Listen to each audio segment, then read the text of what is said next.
माननीय राजनाथ सिंह जी ने जो acceptance of necessity army, navy, air force और कोस्ट गार्ड के लिए दी है, वो यकीनन मिलिट्री के लिए एक गेम चेंजर साबित होगी।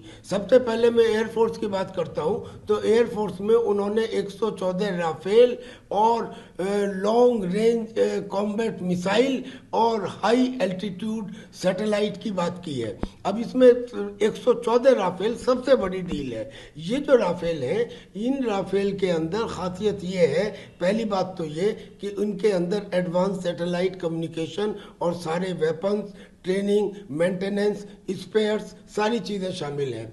इतना ही नहीं, करीब करीब 100 राफेल जो हैं वो हिंदुस्तान में मैन्युफैक्चर किए जाएंगे, जिसमें इंडिजिनस कंटेंट करीब 30% से 60% होगा। यानी कि आने वाले समय में हिंदुस्तान इस मैन्युफैक्चरिंग का एक हब बन जाएगा, और इतने राफेल आने से जो हमारी इंडियन एयरफोर्स के अंदर 7-8 स्क्वाड्रंस की कमी मानी जा रही थी टू फ्रंट वार के लिए, वो भी पूरी हो जाएगी। दूसरा, जो कॉम्बैट मिसाइल इसके साथ आ रही है, उसकी खासियत ये है कि उसमें स्टैंड ऑफ कैपेबिलिटी है, यानी कि अपनी सीमा में रह के ही वो दुश्मन के डीप टारगेट्स के ऊपर स्ट्राइक कर सकती है। अब दूसरा, अगर आर्मी के ऊपर आए तो आर्मी में उन्होंने थोड़ी सी एंटी टैंक माइंस के लिए एक्सेप्टेंस ऑफ नेसेसिटी दी है, उन्होंने T-72 टैंक्स के लिए भी दी है। अब ये जो T-72 टैंक्स है, ये तो हमारे पास पहले से है, लेकिन अब जो T-72 टैंक्स हम खरीद रहे हैं वो मॉडिफाइड है। उसमें जो हॉर्स पावर है वो 1000 हॉर्स पावर है, और उसकी वेट टू स्पीड रेशो बहुत बेहतरीन है, यानी कि कम वजन का और ज़्यादा गति से चलने वाला।